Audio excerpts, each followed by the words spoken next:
Willkommen zu Frequent Traveler TV, heute wieder mit einer frisch gepressten Sendung für euch. Nachdem wir schon eine Sendung ja heute hatten zum Lufthansa, hab mich lieb Gefühl, oder wie ich zu sagen pflege, bei Lufthansa ist man halt leider nur ein Beförderungsfall. Die Themen, die ich für euch frisch gepresst habe, sind natürlich: Lufthansa fliegt nicht mehr nach Beirut, die MEA hat ein Problem, kann auch nicht mehr aus Beirut rausfliegen. Wir haben dann als Thema weiter die Condor-Subventionen nochmal im Blick, die EU kontrolliert, ob das okay war.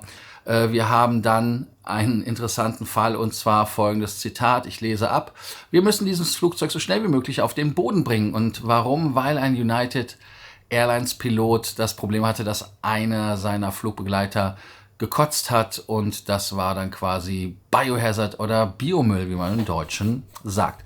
BMW hat einen Deal gemacht mit der Swiss. Das wird alle Hon, Circle und First-Class-Passagiere betreffen und vielleicht auch freuen, was man da dann an Fahrzeugen bekommt. Und Last Call, natürlich nochmal Erinnerung für alle, die Payback-Punkte rumschibbern wollen.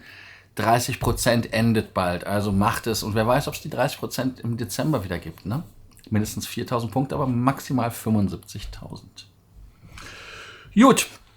Damit könnt ihr den Kanal jetzt natürlich wie immer abonnieren, die Glocke anmachen, Like da lassen, kommentieren und eure Meinung sagen. Ich freue mich darauf und wichtig, immer die Kommentare. Ich habe auch alle abgearbeitet, also da gibt es gar nichts am Ende des Tages, und ich freue mich, wenn ihr Bescheid sagt, was ihr für Themen vielleicht haben wollt. Gut. Und jetzt geht's los. Wir haben ja auch schon 1 Minute 46. Ja, die EU, die guckt sich die Subventionen an, hat ja bei der Lufthansa angeschaut. Und jetzt ist es halt so, dass man diese Subventionen, die millionenschwer bei der Condor ja sind, und die Condor hat ja noch nicht alles zurückgezahlt, was da passiert. Und da ist es halt wirklich so, dass man natürlich jetzt guckt, dass die Kommission nochmal eingehend sich das Ganze anguckt, nachdem das Gericht der Europäischen Union vor rund 2,5 Monaten die Genehmigung für Hilfe als nichtig erklärt hat. Also das heißt, die durften nicht ausgezahlt werden. Jetzt geht man hin und guckt dahin. Man schaut dahin und man sagt ganz klipp und klar, dass wenn man diese neue Regelung oder die neue Kontrolle einführt, dass das jetzt nicht ist, dass die Hilfe tatsächlich gegen EU-Regeln verstoßen haben. Muss man nicht verstehen, kann man nicht verstehen. Deutschland und andere Beteiligte haben, wie gesagt, nochmal die Möglichkeit, sich dort zu äußern, können sagen, wir haben das so gesehen, wir haben das deshalb gemacht. Und dann wird die Kommission eine weitere Entscheidung treffen. Also es gibt da so eine Art Schiedsgericht-Gerichtsverfahren. Und da bin ich mal gespannt. Der KfW-Kredit hat ja die Condor 2019 gerettet. Und wir erinnern uns ja noch, dass die LOT dann wie so ein Chicken weggerannt ist und hat gesagt, nee, wir haben dann doch keinen Bock auf die Condor. Und da ist halt so, dass mit der Umstrukturierungshilfe und 2 Abschreibungen hier von 90 und 220,2 Millionen Euro dort die ganze Bude dann gerettet worden ist. Und es gab dann 321,2 Millionen Euro, die Teil des im Oktober 2019 gestarteten Programms sind. Ja, ich bin ja gespannt, was da passiert. Wichtig ist halt, dass man da keine unfairen Vorteile bekommt. Wer hat denn geklagt? Ryanair natürlich, aber die haben ja auch bei der Auer gerade verloren, muss man ja lustigerweise sagen. Also die Auer hat die Subvention zurecht bekommen, Ryanair weigert sich. Gut, Ryanair hat das Geld nicht gebraucht, das kann ich verstehen. Ich würde das vielleicht an deren Stelle auch machen. Aber nur aus Nuisance und nur einfach, weil man halt Bock darauf hat, um ein bisschen Unruhe zu stiften oder wie man im Englischen sagt, Shitstirrer zu sein, finde ich problematisch und uncool, um ehrlich zu sein. Jupp. Ihr könnt hier unten schreiben, was ihr davon haltet. Wir gehen jetzt weiter mit der Meldung von der MEA. Es gab ja den Hisbollah-Angriff auf einen Kinderspielplatz, also es war ein Kinderfußballplatz, um ganz genau zu sein, in Libanon, und damit ist es so, dass man dort, in Israel. Und da ist es halt so, dass die Israelis gesagt haben, das geht so nicht, und da werden es wahrscheinlich jetzt auch Krieg geben, nachdem es mit Palästina Krieg gibt, oder beziehungsweise mit den Palästinensern im Gazastreifen, um ganz genau zu sein. Und jetzt wird es dann oben auch nochmal Krieg gegen den Libanon. Und man muss halt einfach sagen, dass viele Fluggesellschaften wie die MEA gesagt haben, sie müssen ihre Flüge einstellen. Warum müssen sie Flüge einstellen? Versicherer haben gesagt, wir versichern die Flüge nicht mehr. Ist einfach so, und da ist das natürlich ein Riesenproblem, wenn man halt keine Versicherung hat, dann darfst du einfach nicht mehr fliegen. Und jetzt ist es so, dass man natürlich sagt, dass das natürlich ein Riesenproblem ist. Auch das US State Department hat nochmal Bescheid gesagt. Ich glaube auch die Bundesregierung hat nochmal gewarnt, hat gesagt, ihr sollt mal gucken, neben der Regierung von Belgien, Frankreich, Norwegen, Saudi-Arabien, Schweden, haben die halt wirklich gesagt, Gegend verlassen. Und es ist wirklich schade mit Beirut, weil Beirut ist eine schöne Stadt, auch wenn sie relativ, mittlerweile relativ rottig ist. Ich bin, glaube ich, das letzte Mal 8 Jahre da gewesen. Und also vor 8 Jahren, und ich muss ganz ehrlich sagen, man nannte das ja auch irgendwie so das Paris vom Mittleren Osten oder Nahen Osten, wie wir im Deutschen sagen.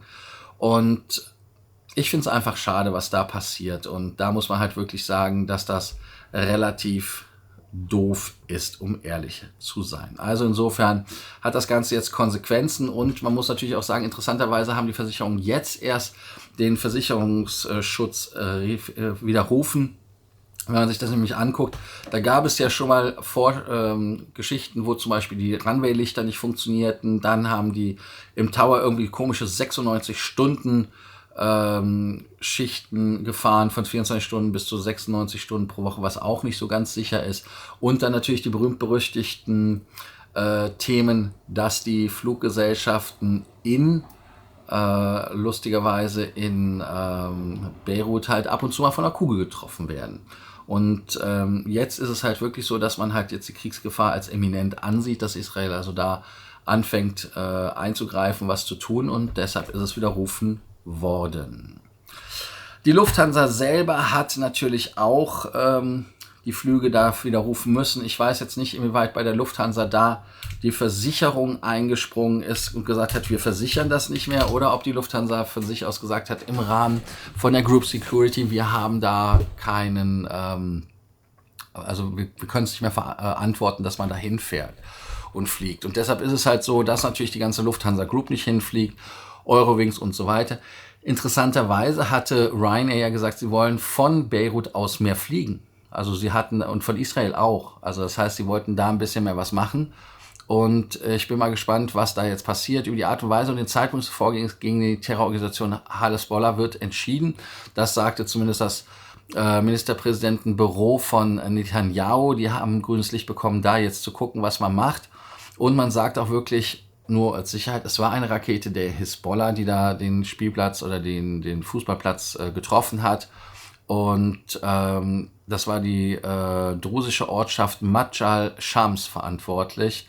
Heißt also, dass das dort von abgeschossen ist, und 12 Menschen sind im Alter von 10 bis 20 Jahren ums Leben gekommen. Und dieser Angriff wurde von der libanesischen Hezbollah verübt. Es war eine Rakete der Hezbollah, die aus einem von ihr kontrollierten Gebiet abgefeuert wurde, sagt Adrienne Watson, Sprecherin, und der Angriff müsste überall verurteilt werden. Und die USA und andere haben ja auch gesagt, größtmögliche Zurückhaltung. Wir sind mal gespannt, was da passiert. 2 Philosophien schlagen da gegeneinander. Auf der einen Seite natürlich Israel, die permanent natürlich da Vollgas geben und sagen, hier, bumm. Und natürlich die andere Geschichte ist, was wir haben als Thema, dass wir die Leute sagen, nee, kannst nicht machen und so weiter. Also ich bin mal gespannt, was da passiert. Ich hoffe, dass das nicht zu sehr eskaliert. Das, was eskaliert ist bei der United. Und zwar ist es da dieser United-Flug gewesen, die UA 2477, eine Boeing 737 MAX 8, die kann aber deshalb nichts dafür momentan, die Boeing, sondern es war halt so, dass eine Flugbegleiterin dort ein Problem bekommen hat. Der Flugbegleiter, ich kann euch gleich sagen, was ist. Der Flug war von Houston aus gestartet um lokal 10 Uhr morgens am 28. Juli, das war so gestriger Sonntag, ist dann nach 1 Stunde 40 Minuten auf dem Weg nach Boston gewesen, und dann wurde gesagt, nee, wir müssen notlanden. Und zwar ein Flugbegleiter hat halt gekotzt, wie das so schön heißt, hinten im Flugzeug. Und dann interessant ist halt wirklich auch, normalerweise wird man für so eine Kotzorgie ja nicht diverten, aber was halt passiert ist, dass es hier so ist, it sounds like it is quite bad, back there it's still really bad. Also das war halt nicht hübsch. Man hatte auch gesagt, das wäre biologisches Problem, weil da halt wirklich das war, und Ja, interessant ist auch, dass man gesehen hat, dass man dort wirklich das Flugzeug relativ schnell auf den Boden bekommen wollte, weil alle, die drumherum waren, haben nach Masken gefragt. Und ich persönlich, ich weiß auch nicht, ob ich da nicht aus Sympathie dann einfach mitgekotzt hätte, weil ich finde sowas ekelhaft und ich muss mich auch teilweise dann immer ja sehr an mir halten, wenn so etwas vom Geruch her alleine kommt. Ich kann mir nicht vorstellen, dass das hübsch ist. Das Flugzeug selber ist jetzt in Washington Dulles dann gelandet, ist im Moment in einem Deep Cleaning. Logischerweise muss dekontaminiert werden. Und das sind halt 30 Passagiere sogar, die sich dann krank gefühlt haben. Warum es so ist, weiß man nicht, was da passiert. Ja, also ich bin mal gespannt, was da passiert ist. Nee, Quatsch, Flugbegleiter 30 waren die Flüge nach Vancouver. Das war ein anderes Event, was im Mai war. Also auch da ein Problem.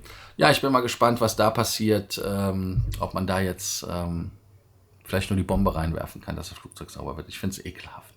Und ich sage da jetzt nichts zu. Ich hatte den Kommentar gelesen von einem, der was dazu gesagt hatte. Aber das ist ein Lufthansa-Thema. Das wollen wir jetzt nicht verwässern. Lasst uns zum nächsten Thema übergehen.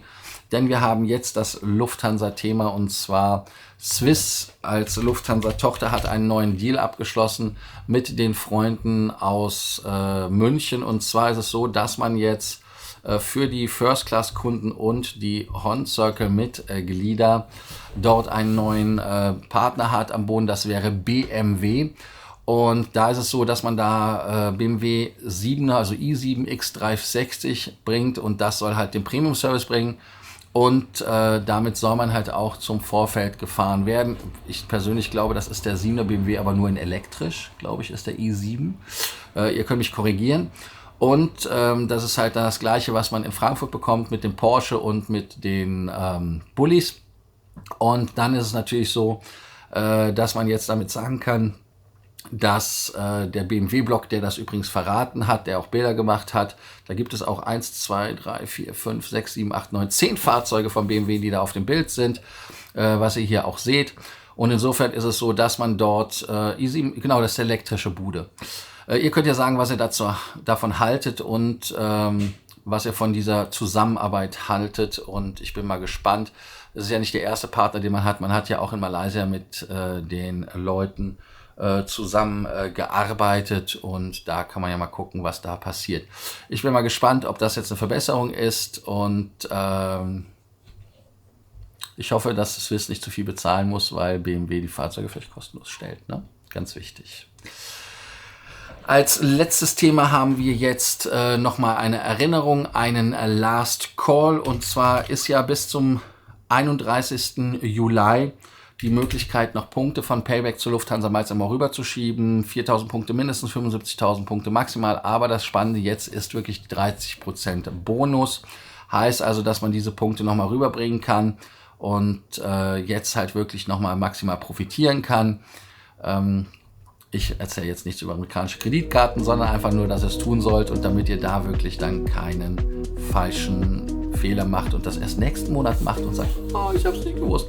Ich habe es euch mehrfach gesagt, ich habe es euch immer wieder gesagt, und wir haben auch bald wieder Meilen-Highlights, Meilen-Schnäppchen. Am 1. ist es wieder soweit, dann gibt es Überraschungen für den einen oder anderen. Wir haben jetzt nochmal die Frage des Tages, die habe ich eben im Eifer des Gefechts vergessen. Und zwar haben wir als Frage des Tages natürlich mit Beirut. Wart ihr schon mal in Beirut und hattet ihr ein mulmiges Gefühl in Beirut? Ich persönlich hatte kein mulmiges Gefühl in Beirut, muss ich der Ehrlichkeit halber sagen, weil ich da einfach gar nicht drüber nachgedacht habe. Das war jetzt vielleicht meine Schuld oder whatever. Aber auch an dieser Stelle einfach nur eure Meinung, was ihr dazu haltet. Ihr könnt natürlich auch zu jedem anderen Thema was sagen. Wie immer an dieser Stelle, denkt dran, den Kanal zu abonnieren, die Glocke anzumachen, Like zu lassen. Ich muss ein bisschen Druck machen. Ich habe gerade einen Call in 15 Minuten. Ich muss dann gucken, dass ich das Video in sensationeller Zeit schneide. Also danke, dass ihr heute wieder dabei wart. Denkt dran und ich freue mich, wenn ihr beim Stammtisch seid und so weiter und so fort. Und Abspann für euch. Also bis dann. Ciao, ciao und Ende.